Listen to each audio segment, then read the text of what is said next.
Welcome everyone to the Do More Be More Food Lab, where we cook for gains with none of the pain. Today we are making cheeseburgers. Why? Well, you can make them hamburgers if you want, but just take out the cheese. So why are we making those? Because everybody likes cheeseburgers, except for people who don't like them. So it's also something different because I've been making breakfast a lot, and now I'm just looking to do something that you can have during the day. And what more than an American classic when you have your cookouts and your grills? Burgers. We'll see what we can do to make this anabolic. Let's say anabolic, low in calorie, high in protein, delicious. So stick around because that is coming up right now. And we're rolling. Basically, I'm not gonna wait for the video.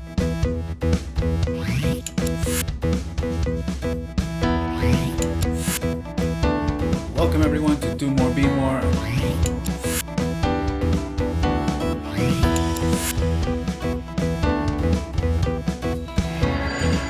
Oh, come on, don't tell me this thing is still on. So I already filmed this video earlier today, and turns out I didn't even plug my mic in, so we're gonna have to do this again. But I already filmed the part where I was cooking it, so I don't have to eat it again. Not that I'd have a problem with that, but nevertheless, it's all set. I already enjoyed it. I already had it. That's the one thing. I can't actually record the process of me eating it. But you know, we'll see. I'll look back and see if I can add it in later if there was no audio involved in that part. And if it is, then this part you're watching has no value whatsoever.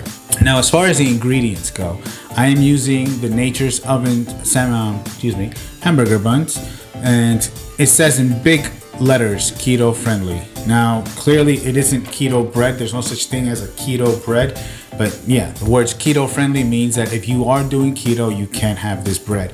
I don't follow keto, but it's got great calories and protein on there. For the bun, it's gonna be 90 calories and 10 grams of protein. So as far as I'm concerned, it's really good.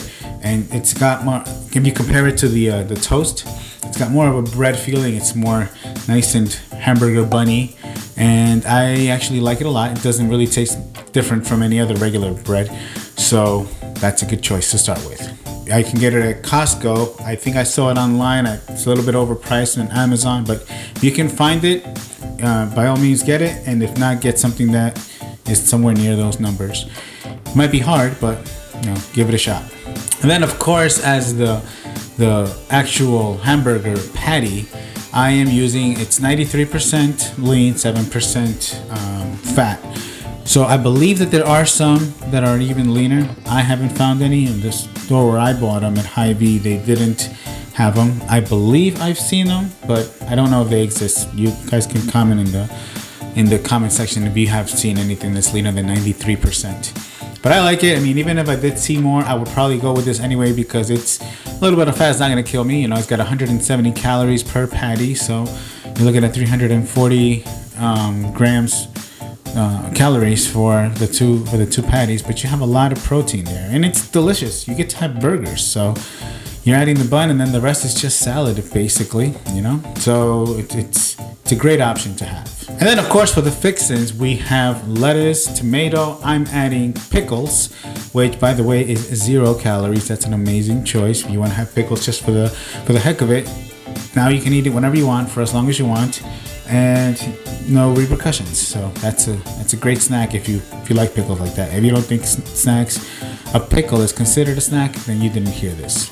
As far as more fixins like sauces, I am going to use fat-free mayo, and I'm also going to use the ketchup with no sugar added. So basically that's going to be 10 calories for each serving of ketchup, and a packet of mayonnaise is going to be 10 calories. Now I got them in a box on Amazon. It's just a bunch of them. I think it's like 200 of them. It's a lot cheaper that way. You're controlling your portions. As you grab for a second one, you're either thinking, do I really need a second packet? And it kind of puts you in check instead of like grabbing a tub where you're putting spoonfuls of mayonnaise and you probably don't even know how much you had because you kind of feel it's ridiculous to have to get a food scale just to measure how much mayonnaise you're putting. So this takes all the guesswork out. You know what you're eating, and it's also good for you. If you want to use mustard, by all means you can. I've seen people put mustard in their burgers. I don't know what other people put in there. If you want to put barbecue sauce, that's fine. I think G. Hughes has a really low calorie, sugar-free barbecue sauce. You want to mix it up and put something else, you watch your numbers, and that's all you got to do. And whatever you mix makes it delicious. I mean, sometimes I mix the ketchup and mayonnaise with some pepper sauce, like cayenne pepper sauce. It could be Frank's, it could be any regular cayenne pepper sauce, and I like to combine those as well. Maybe even some Tabasco. So then what you want to do is, as soon as you want to get started, you preheat your skillet or whatever it is you want to make. That way, by the time you're getting everything else out, it's already hot. So once you put it in there, you want to hear the meat sizzle. That's how you know you've had the pan heated up enough. Now, I didn't record it, but basically what you could do is to take some water, throw it in the pan, and if the water starts bubbling or sizzling, that's how you know it's ready for your meat. So once you do that, give it a few minutes. It's not going to be like at an outside grill where you are, and you can close it and the temperature stays at 350 and or higher if you wanted to. So you got to watch it. You started to get a better idea of how long it takes for it to be fully cooked to the way that you want it to be cooked. Basically, I just learned over time how to do it. And once I turned it over the first time I should say, after that, that's when I put the cheese on top. You just want to make sure that you don't burn it and you don't undercook it as well. So it takes time. I mean, if you have to flip it one or a couple of more times more than you should when you're getting started, just so you can get familiar with how burgers are cooked, by all means. But the goal is to not flip it too much, because you also don't want to get the juices out. That's one of the ways that happens. Don't squeeze it. Don't slice it down the middle. I mean, as you go on, you'll get a better hang of how that gets done. It's an art form, if you will, but once you get it, even though it takes time, it's totally worth it. So once you got the second side fully cooked, that's when you want to get the cheese in there. If you want to turn off the skillet, by all means, leave it, take it off, and then just leave the cheese on there so that it melts. And that's when you're slicing up your lettuce, your tomato, your pickles. Put about 3 maybe pickles per burger. I wanted to use raw onions. I know some people like caramelized onions. If you want to do that, by all means, you do that. I like raw onions. It's crunchy. It reminds me of the Whopper. And the whole point of this is to have food that doesn't feel like you're restricting yourself, but rather just everyday food. And you are no different from everyone else. You are part of society again, where we shouldn't be shunned for the kind of food that we eat. You know, we want to make sure that we eat foods that make us happy, not foods that make us feel like we're making progress. Like, that food is good for me, and that's the only thing we're thinking about. Like, it should be delicious. So that's why I like to have raw onions. Having said that, I didn't actually buy any, so I'm just gonna have the pickles, tomato, lettuce, ketchup, mayo, cheese. Now for the cheese, I am using fat-free American. I am using each slice is 30 calories, and 4 grams of protein. So I'm gonna use one. Sometimes I use 2. If I have 2 patties, on an actual one burger, like a double, then I'll put 2. But I'm gonna have 1 for each. And if you feel like putting more, by all means, each slice is only 30 calories. So go crazy if you want. So now that you're all set, obviously you can see that it is pretty simple. It's just a matter of getting to know how to cook the actual patty. If you are using a grill, you gotta eyeball that too, but it takes a while. It just takes a little while, I should say, to get the hang of it.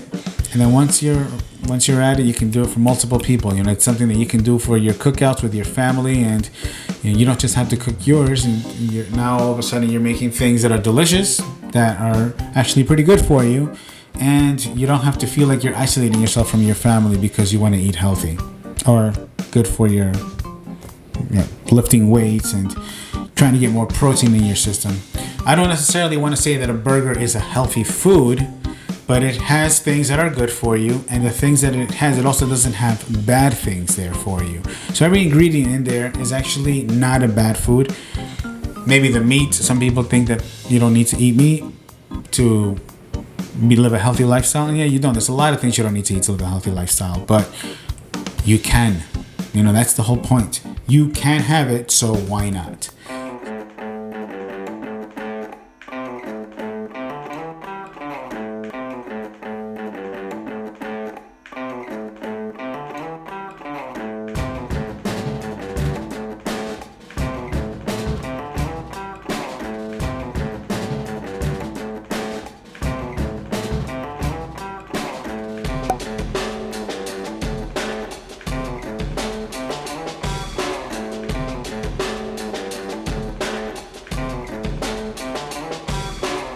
So I hope you enjoyed this video. It's a super simple recipe, and I'm trying to keep it to the super simple ones. There are some more complex ones that I will put down the line once you guys are get the idea that you like to cook and you like to get in the kitchen and really make some serious recipes. Not that we're doing some Michelin restaurant type of menus, but there's a couple of things that I have in mind. I actually have them on my TikTok. I don't know if you are able to. They're pretty back in the history now. I haven't been really making recipes there now that I'm going to start doing it here. So by all means, do follow me on TikTok, on Facebook, and on Instagram. I have more content there as well. I appreciate all the comments. If you have any questions as to how I made this, any other variations that you want as far as that, by all means, include them in the comments as well. Any other recipes that you're looking to do, is there something that you like that you want to see if I can find a better version for it? By all means, I'm happy to do that as well. So I appreciate all the support. Remember to like, share, and subscribe. And remember, everybody, if you do more, you will be more.